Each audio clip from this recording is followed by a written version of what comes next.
Nós vamos abrir, irmãos, a palavra de Deus na carta aos Hebreus, capítulo 9, versos 27 e 28. Hoje à noite eu gostaria de falar a respeito talvez da característica principal que identifica o Evangelho como a verdade de Deus em comparação com outras vozes que soam no mundo religioso pretendendo vir da parte de Deus. Hebreus capítulo 9, de 27 a 28. E assim como aos homens está ordenado morrerem uma só vez, vindo depois disso o juízo, assim também Cristo, tendo se oferecido uma vez para sempre para tirar os pecados de muitos, aparecerá segunda vez sem pecado aos que o aguardam para a salvação. Aqui nesses dois versículos nós temos 4 verdades fundamentais e que se constituem no alicerce do cristianismo. Primeiro, que todo mundo vai morrer e só vai morrer uma vez. Você não vai morrer 2, você vai morrer uma. Segundo, que depois da morte você vai ser confrontado com o juízo. Você vai prestar conta da sua vida diante de Deus logo depois da morte. Terceiro, está no verso 28, da mesma forma que nós morremos uma vez e depois disso vem o juízo. Terceiro, Cristo morreu uma única vez para tirar os pecados de muitos. E quarta verdade, Ele aparecerá uma segunda vez, não para salvar, mas para aqueles que o aguardam para a salvação. Essas 4 verdades podem ser tomadas como sendo o fundamento ou pilar da fé evangélica, e essas verdades nos ajudam a fazer a distinção entre aquilo que é o verdadeiro evangelho, a verdadeira religião, e aquilo que se passa por isso no mundo de hoje. O autor dessa carta tinha como objetivo instruir os cristãos judeus. A carta é chamada aos Hebreus porque esse é outro nome para aqueles que são judeus. O objetivo do autor, ao escrever aos cristãos hebreus, era mostrar para eles que a religião que Deus revelou no Antigo Testamento, o judaísmo que está no Antigo Testamento, consistia em muitas repetições, exatamente porque era provisório. Havia muitos sacerdotes que ofereciam muitos sacrifícios, muitas vezes ao ano. Por que havia essa repetição? Porque aquelas coisas, elas eram simbólicas e em si elas não tinham poder para resolver o problema do homem, que era o pecado. Por isso que eram feitos repetidos sacrifícios de muitos animais, repetidos dias através dos anos a fim, por muitos sacerdotes que depois eram substituídos por outros. Aqui o nosso autor está dizendo, aquilo era um símbolo, uma figura da realidade. Você vai morrer uma vez somente, depois disso vem o juízo. Cristo sacrificou-se uma única vez para tirar os pecados, e Ele voltará uma segunda vez para aqueles que o aguardam para a salvação. Existem basicamente apenas 2 maneiras de se olhar para a realidade. Do ponto de vista pagão, o mundo é controlado pelo acaso, pelo destino, pela sorte e pelo azar.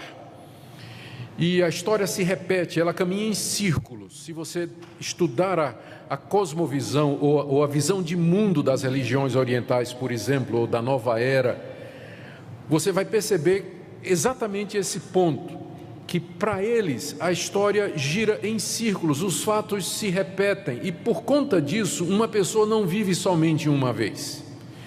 E aqui vem teorias como a reencarnação, a transmigração da alma, que a alma se preserva e depois ela volta a esse mundo, ou na forma de outro ser humano, ou como uma árvore, ou como um animal. Essa ideia da eternidade da alma e da sua perpetuidade dentro da história, ou seja, ela nunca tem fim, nunca tem um ponto final, é característico dessas religiões. E nós encontramos isso aparentemente até dentro do cristianismo, porque, que eu não considero, mas o espiritismo se considera cristão e ele ensina exatamente isso, que uma pessoa não morre só uma vez, mas muitas, porque ela morre e depois ela reencarna e morre de novo e reencarna. A outra visão de mundo é de que há um Deus que tem um plano para a história. A história tem um começo, um meio e ela se encaminha para o fim. E nós estamos inseridos nessa história. Nós também tivemos um começo, temos uma existência e ela aponta para uma realidade final. E é nessa perspectiva que o cristianismo se insere e nos chama e nos alerta de que o tempo é agora e que o momento é aqui, que nós vivemos uma vez e que nós temos que usar essa vez da maneira correta, porque nós não teremos uma outra oportunidade. É nesse ponto que o cristianismo é diferente de outras religiões, porque ensina essa realidade. Aos homens está ordenado morrer uma vez, depois da morte vem o juízo. A redenção está num ato único feito por Jesus Cristo para nos salvar, e a história se encaminha para o seu fim com a vinda de Jesus Cristo, que vai aparecer uma segunda vez para aqueles que o aguardam para a salvação. Vejamos estes pontos, na expectativa de que nessa noite Deus nos ajude a entender o seu evangelho e a verdade mais claramente. O primeiro ponto está aí no verso 27, aos homens está ordenado morrer uma vez, só uma vez. Quem é que ordenou isso? Deus. Deus ordenou que os homens morressem. Deus ordenou que os homens morressem. Quando Deus criou o homem à sua imagem e semelhança, o colocou sob teste no jardim e o avisou: você pode comer de todas as árvores do jardim, mas dessa árvore do conhecimento do bem e do mal, você não vai comer, porque no dia em que você comer, você vai morrer. O homem desobedeceu a Deus e, como resultado, Deus disse: tu és pó e ao pó tornarás. A morte é o resultado da desobediência dos nossos pais e da nossa própria obediência. Nós fazemos parte de uma raça que está debaixo dessa ordenação de Deus, todos nós, porque pecadores, filhos de pecadores, membros de uma raça pecadora, estamos debaixo do salário do pecado, que é a morte. Você vai morrer e eu vou morrer. É o Altíssimo que determinou isso. A morte põe fim à nossa existência nesse estado aqui, nesse mundo. É Deus que fez assim, como castigo para a nossa desobediência. A morte, ela vem então da parte de Deus. Nós nascemos, crescemos, existimos, nos desenvolvemos, mas começamos a morrer desde o primeiro dia em que fomos concebidos. É o que nos aguarda no fim da linha, e não há exceção. Você um dia vai enfrentar a morte, porque está determinado por Deus. Segunda coisa que esse texto nos ensina é que a morte é experimentada uma vez apenas. Aos homens está ordenado morrer uma vez, não duas. E se nos está ordenado morrer uma vez, isso significa que, uma vez mortos, outra realidade nos espera, que não o retorno a esse mundo, como algumas religiões ensinam e como algumas pessoas gostariam. A verdade bíblica é que a morte termina a nossa existência terrena no presente século, e que não há um retorno a esse mundo depois dela, porque nós então morreríamos de novo, uma vez vivos. Então é uma vez só, você nasce uma vez e morre uma vez. Você tem essa vida só, você não vai ter outra aqui nesse planeta, aqui nesse mundo, no estado em que ele se encontra. É uma oportunidade só. E nesse ponto, mais uma vez, eu digo, o cristianismo é diferente, porque ele nos confronta com essa realidade, com a fragilidade da nossa vida, com a urgência que cerca os nossos dias, e com a nossa responsabilidade diante de Deus. Religiões que ensinam que você morre e volta, melhorando, piorando, purgando seus pecados para ter outra oportunidade, elas têm o efeito, se levado às últimas consequências, de que as pessoas vão viver do jeito que quiserem, porque afinal elas vão morrer e vão voltar e vão passar por outras experiências e assim por diante. Mas o cristianismo diz: você só vive uma vez e vai morrer uma. Por isso, a coisa mais importante da sua vida não é você ser próspero, rico, arrumar um casamento, ter um carro, uma casa, uma boa profissão, ser bonito, famoso. Não, a coisa mais importante da sua vida é se preparar para esse momento em que sua existência terrena haverá de cessar aqui. Porque o segundo ponto aqui que se segue a esse, e que é fundamental no cristianismo, é o que está aqui nesse verso, que vem em seguida, que diz que depois da morte vem o juízo. Eu sei que tem muita gente que gostaria que isso não fosse verdade, e por isso há tantas alternativas a isso ensinadas aí. Há pessoas que dizem que depois da morte acabou.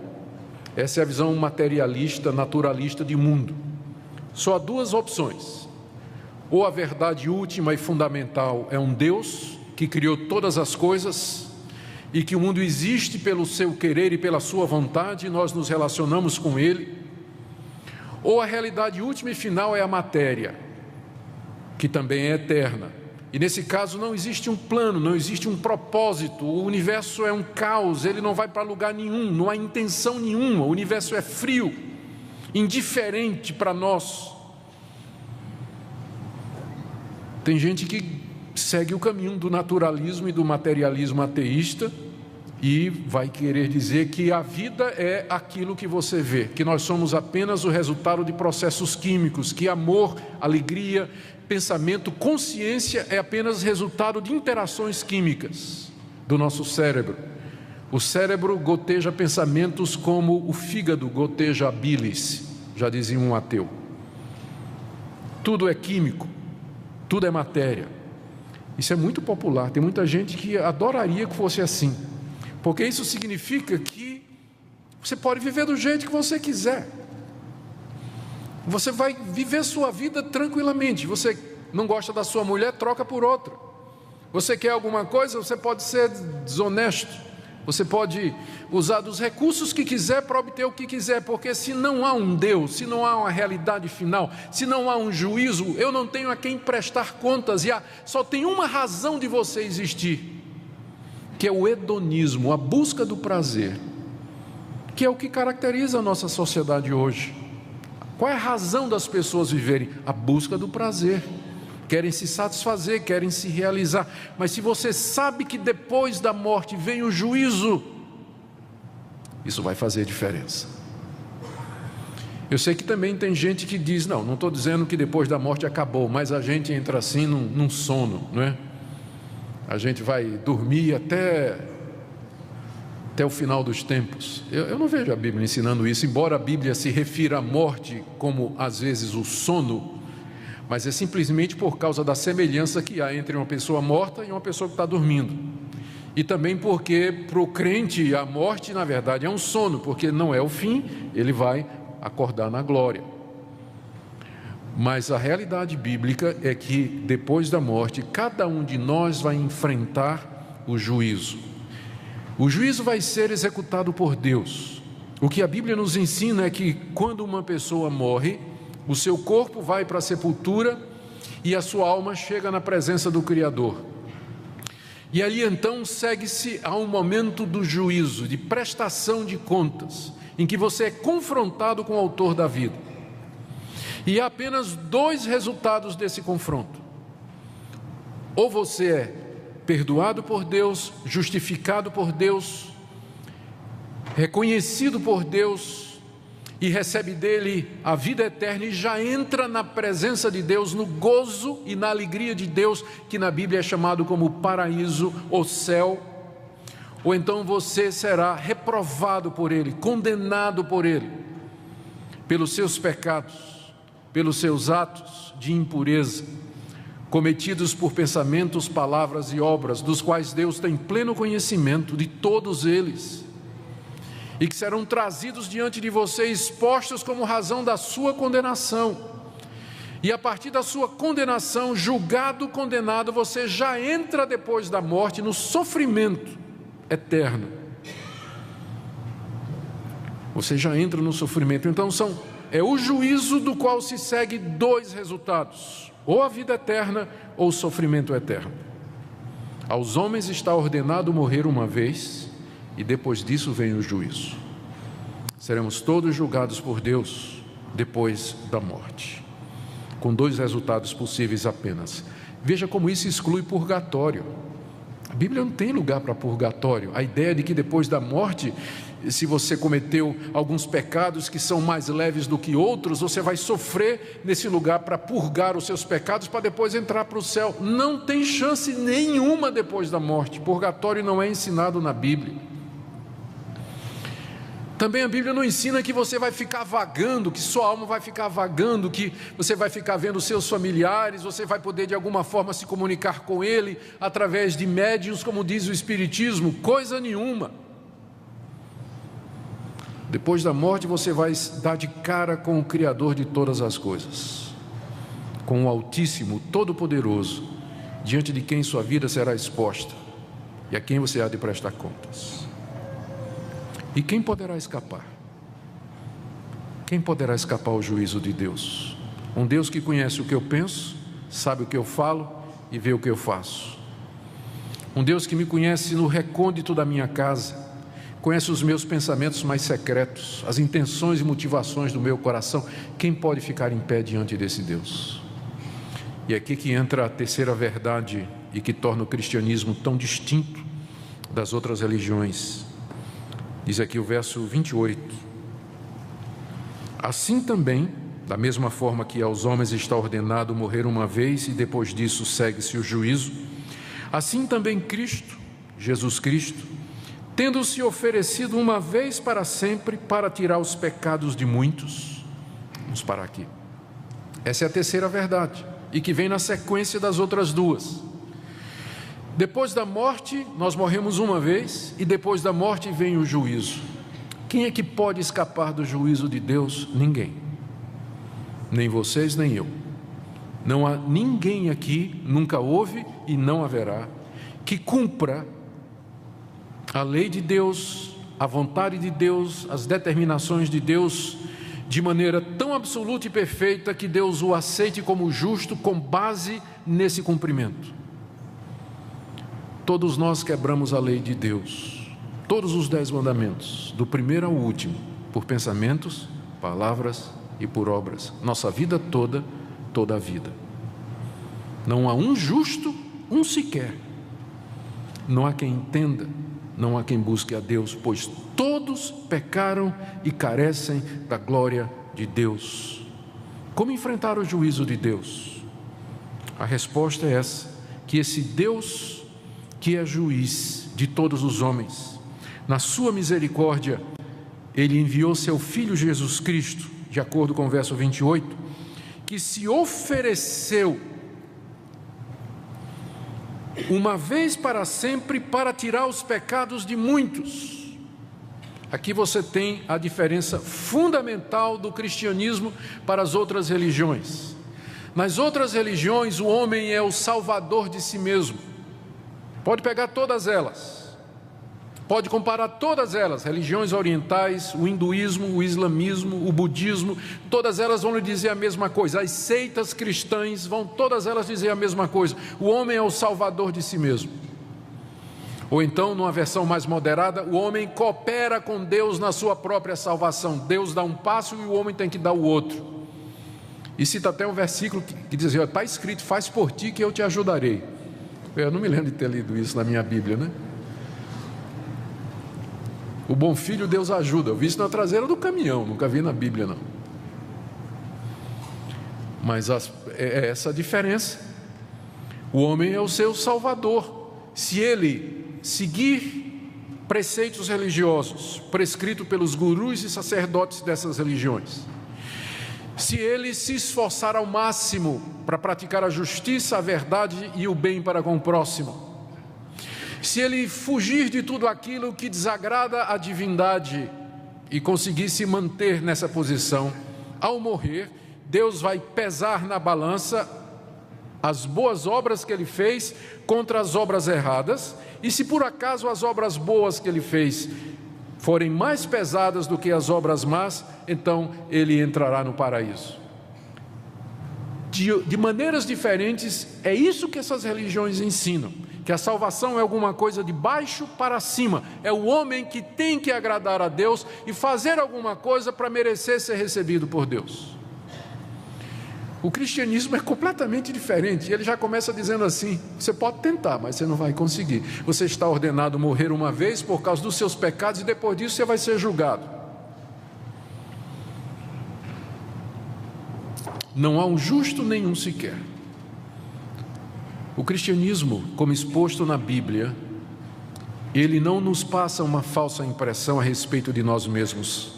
Deus não tem o menor interesse em nos agradar, dizendo assim: vocês são todos bonzinhos. Deus olha para nós e nos vê pecadores da cabeça aos pés, cobertos de chagas, imundos, trapos de imundícia. Acabamos de ler na nossa liturgia, no profeta Isaías, as nossas obras, as melhores delas, são como trapos da imundícia. A expressão trapo de imundícia é uma tradução, é um eufemismo, é uma tradução que visa não chocar, mas eram os panos que eram usados pela mulher quando estava menstruada. Trapos de imundícia. É isso que são as nossas boas obras diante de Deus, diz o profeta. Por isso, no cristianismo, o movimento é diferente. Não é o homem subindo para Deus, mas é Deus vindo ao encontro do homem. Por isso o profeta pergunta: quem é Deus semelhante a ti? Quem é Deus semelhante a esse Deus que vem ao encontro de pecadores como nós? E ele veio na pessoa de Cristo. Foi por esse motivo que Jesus Cristo encarnou, nasceu, viveu. Foi por esse motivo que ele se deixou levar à cruz pela traição de Judas e sob o poder de Pôncio Pilatos.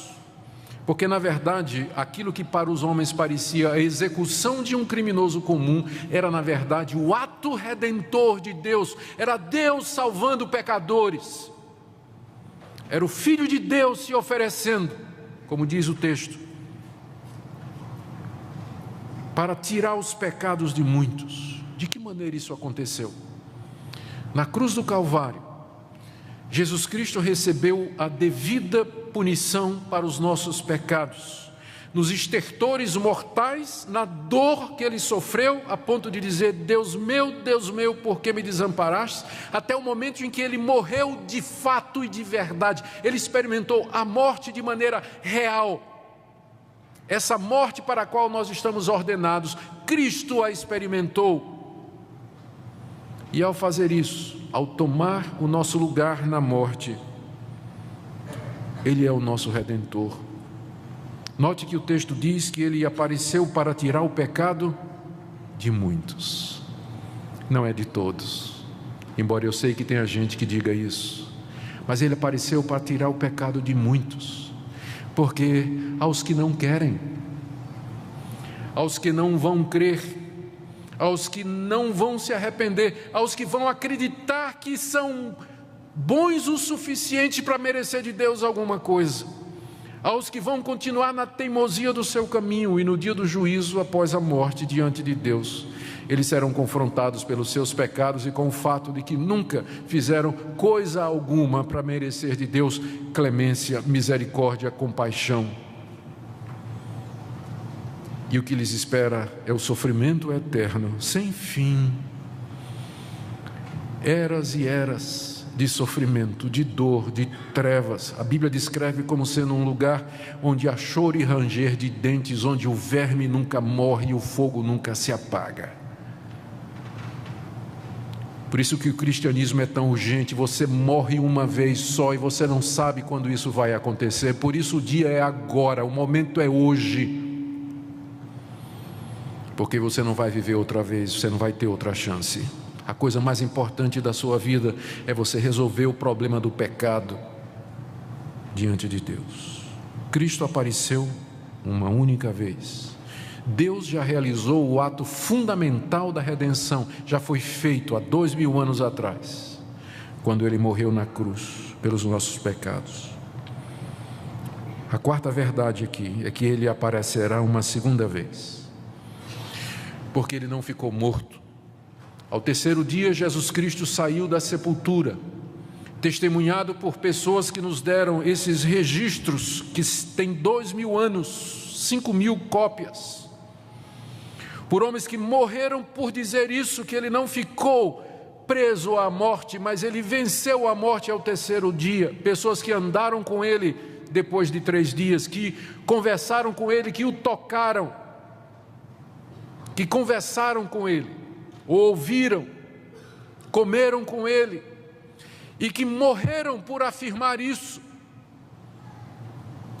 Eles disseram: Jesus ressuscitou dos mortos e subiu aos céus, onde está agora, aguardando o momento de retornar. E Ele virá uma segunda vez. Ele apareceu uma primeira vez, que foi a encarnação para tirar os nossos pecados, e aparecerá uma segunda vez, não mais para tirar pecados, porque isso Ele já fez, mas para aqueles que o aguardam para a salvação.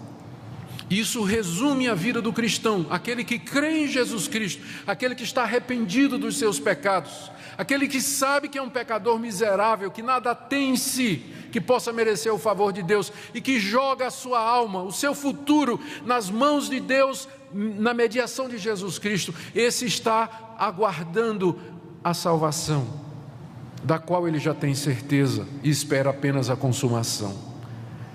A Bíblia diz que a salvação completa se dará na vinda de Cristo, porque no presente momento nós já somos salvos. Pelo que Cristo fez, nós já podemos ter o perdão da culpa. Deus não nos considera mais culpados, de maneira que quando morrermos e estivermos no juízo, nós não enfrentaremos o julgamento de Deus ou a condenação dele, porque apareceremos diante dele como perdoados, porque Cristo pagou nossa culpa, não há mais débito, porque Cristo o cumpriu plenamente. Mas Cristo apareceu para tirar não somente a culpa do pecado, mas também nos livrar do poder do pecado. E quem de fato crê em Jesus Cristo e tem nele o seu Salvador, recebe já aqui nesse mundo poder para vencer a natureza pecaminosa, vencer o pecado. Por isso, uma das formas de nós sabermos quem foi alcançado pelo perdão de Deus, esses muitos que estão aqui, lembra que não é todos, esses muitos para quem Cristo se manifestou para tirar os pecados, como é que eu sei que eu sou um destes muitos? A resposta é: Cristo está tirando o poder do pecado da sua vida.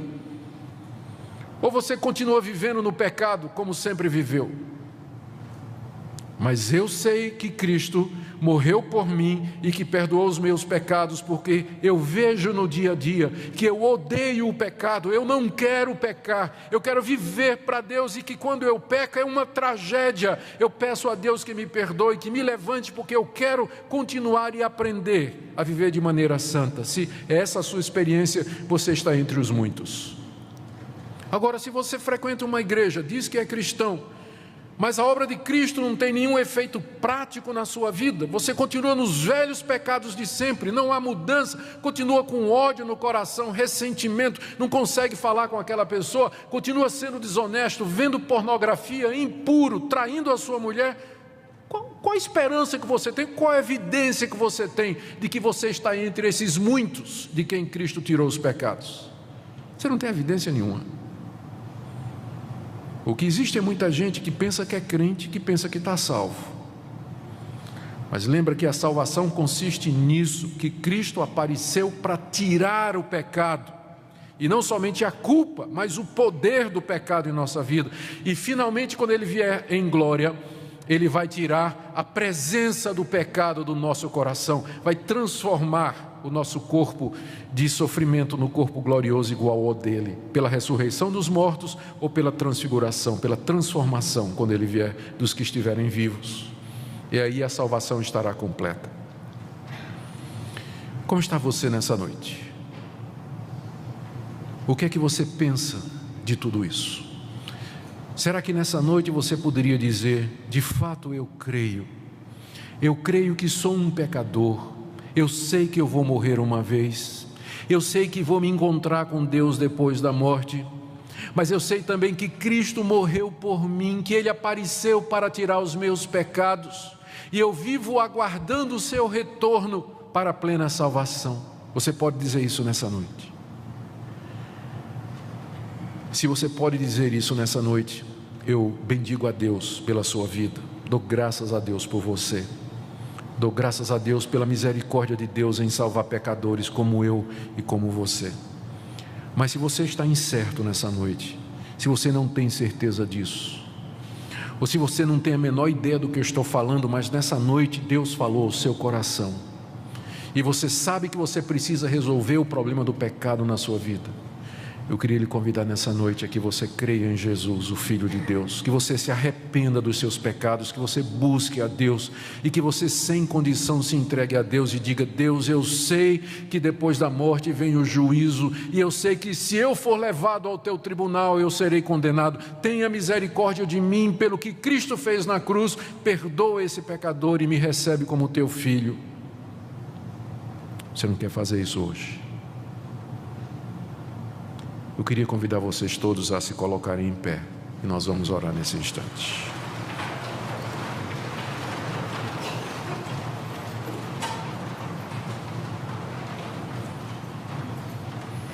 E eu queria que enquanto eu estiver orando, você coloque sua vida nas mãos de Deus, como pecador, reconhecendo que não tem mérito nenhum, que já ofendeu demais a Deus com seus pecados, mas sabendo que esse é um Deus gracioso e bom, que em Cristo Jesus oferece perdão.